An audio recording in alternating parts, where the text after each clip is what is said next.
If you enjoy powerful real-life inspired stories that keep you hooked until the very end, make sure to subscribe and hit the notification bell so you never miss the next story. Life has a way of changing in a single moment. Sometimes, it's a joyful phone call, news of a new job, or a long-awaited child. But for Larisa, it was a voice on the other end of the line, calm, confident, yet carrying words sharp enough to break her world into pieces. That morning was as ordinary as any other. The office smelled faintly of coffee and printer ink, the hum of computers filling the room as colleagues chatted lazily about the weather and rising grocery prices. Larisa sat at her desk, fingers moving quickly over the keyboard as she finished another pile of reports. She was always like that, responsible, precise, the kind of employee bosses relied on.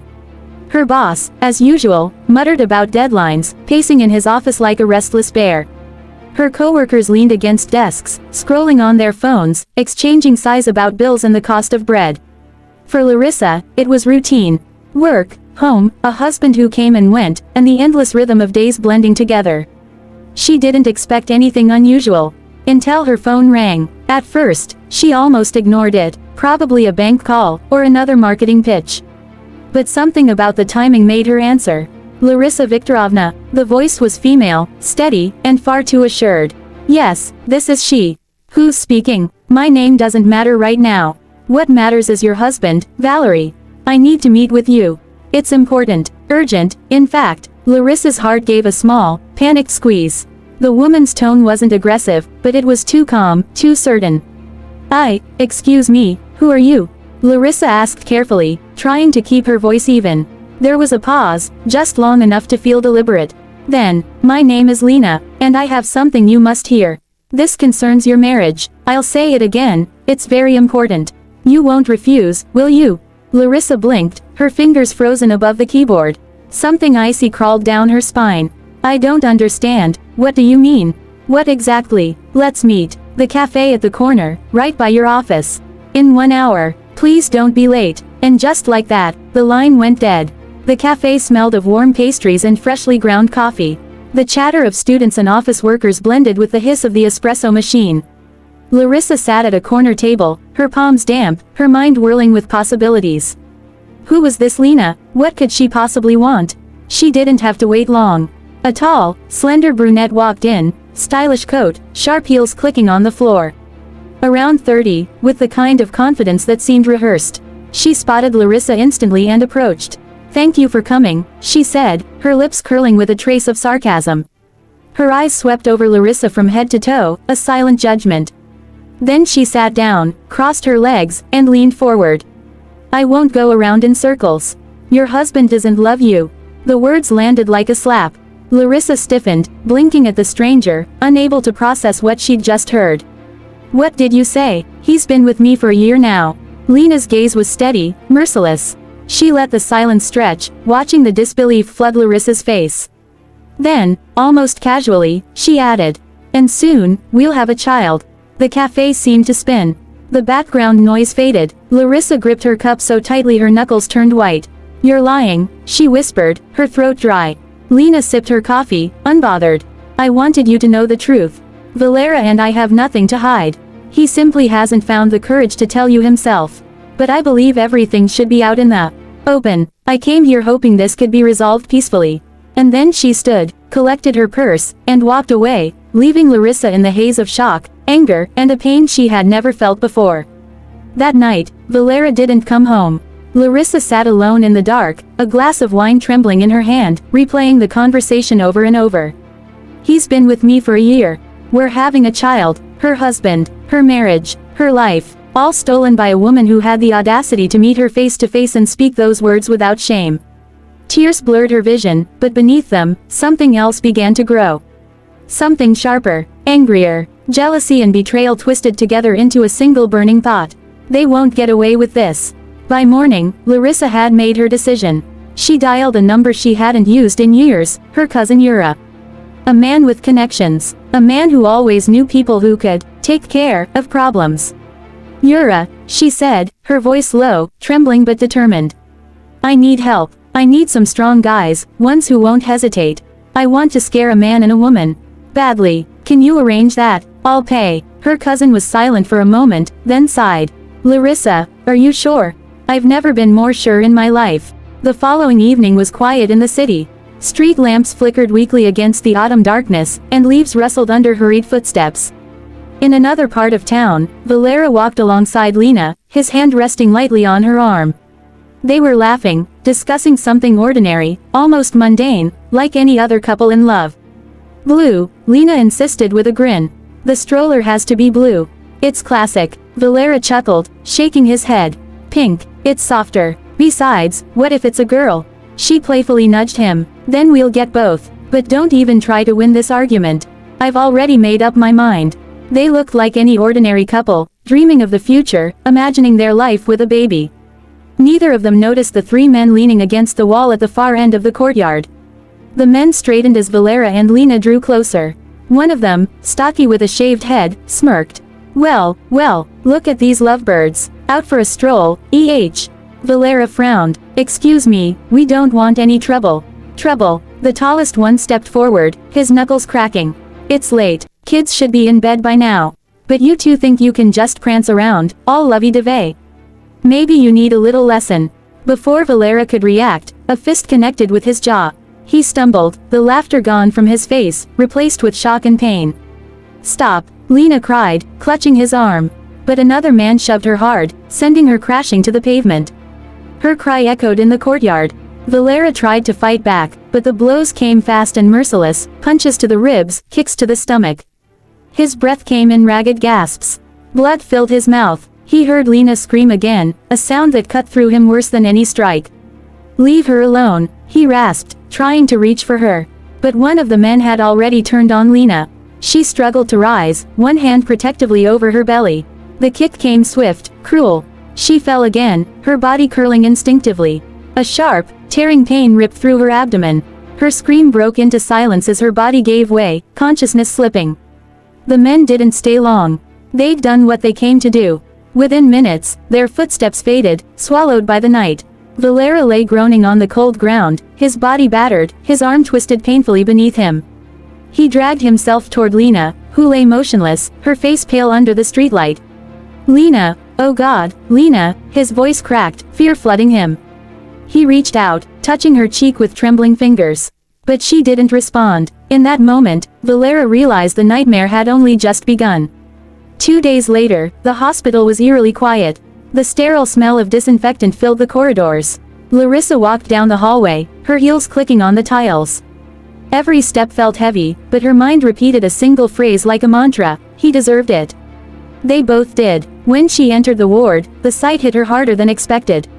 Valera lay in bed, his head bandaged, his left arm in a plaster cast. His eyes were swollen, his face bruised beyond recognition. But it wasn't the injuries that struck her, it was the way he looked at her. Hatred. Pure, unfiltered hatred. Larisa forced her voice steady. Well, Valera, I suppose you won't cheat on me again. Lesson learned, or should I have it repeated? For a moment, silence filled the room. Then Valera let out a bitter laugh, hollow and broken. You're as much a fool as you've always been, Larisa. His voice was hoarse, yet each word carried venom. Do you think this solves anything? Do you think you've won? Her eyes narrowed. You brought this on yourself. You betrayed me. He turned his head, wincing at the pain, but his eyes never left hers.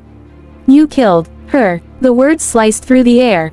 Larisa blinked. What are you talking about? Lena, you killed Lena. She lost the baby, the child she wanted so badly. His jaw tightened, his voice trembling with rage. Because of you. The room spun. Larisa shook her head violently. No, I didn't want this. I just wanted to scare you, to scare her.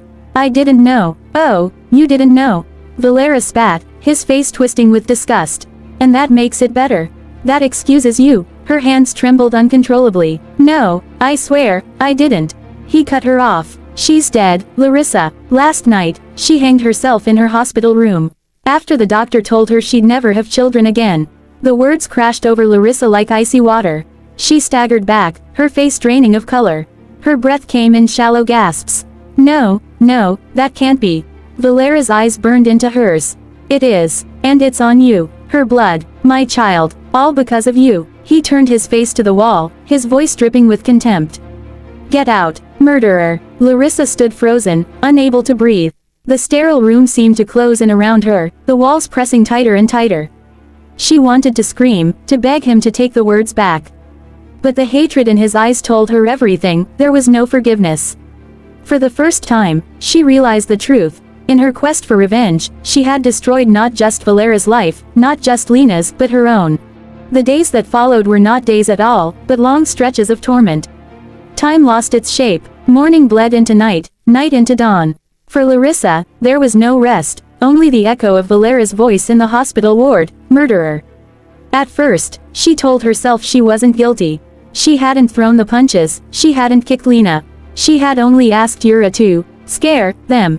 Just a scare, that was all. But her own excuses couldn't quiet the memories. Lena's calm, mocking smile in the cafe. The cruel certainty with which she'd announced, "And soon, we'll have a child."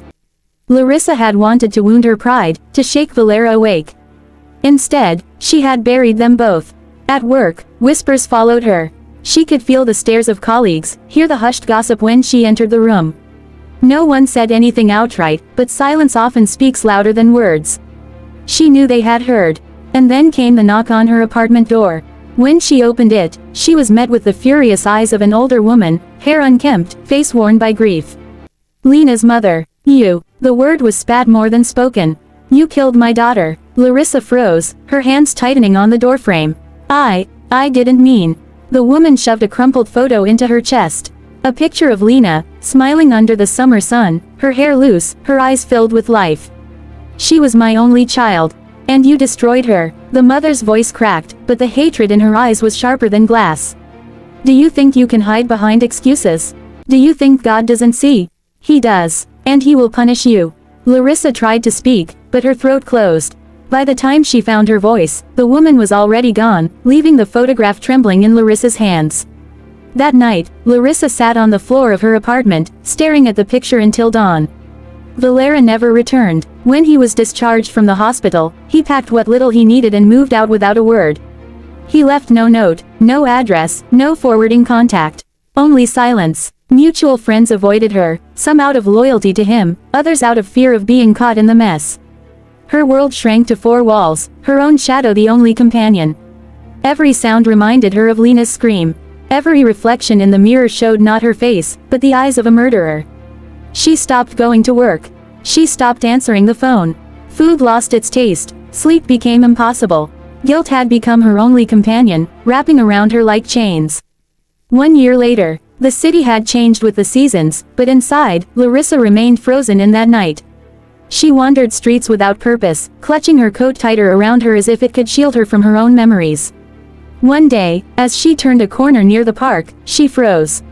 There he was, Valera, thinner now, pale, with the same haunted look she carried. He was walking alone, his shoulders bent, his gaze fixed on the ground. There was no joy in his face, no life. For a long moment, Larisa simply stared. Her heart hammered painfully, her throat dry. She wanted to run to him, to beg for forgiveness, to explain again that she had never meant for it to go so far. But then he looked up. Their eyes met. In his gaze was everything, sorrow, disgust, and a cold emptiness that told her more clearly than words, she was nothing to him now. Not a wife, not even a human being. Just a shadow of the crime she had committed. He didn't say a word. He turned, walked away, and disappeared into the crowd. Larisa remained rooted to the spot, trembling. She understood then that some wounds never heal. Some sins leave scars that even time cannot erase. And she realized that the worst punishment was not prison, not public shame, but the silence, the life sentence of living with herself, forever haunted by what she had done. She never saw Valera again. Rumor had it he left the city, perhaps even the country. She didn't try to find him. What right did she have? In the stillness of her empty apartment, she sometimes spoke aloud, as though Lena could hear her. "I didn't mean to kill you. I just wanted him back. I just wanted my life back." But there was never an answer. Only silence. And so she lived, day by day, under the crushing weight of her guilt, a woman destroyed not by betrayal, but by her own revenge.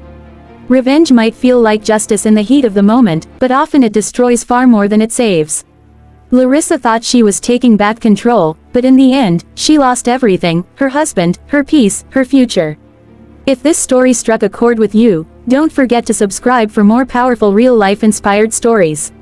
Every choice we make writes a chapter in our lives. Some chapters heal, others haunt forever.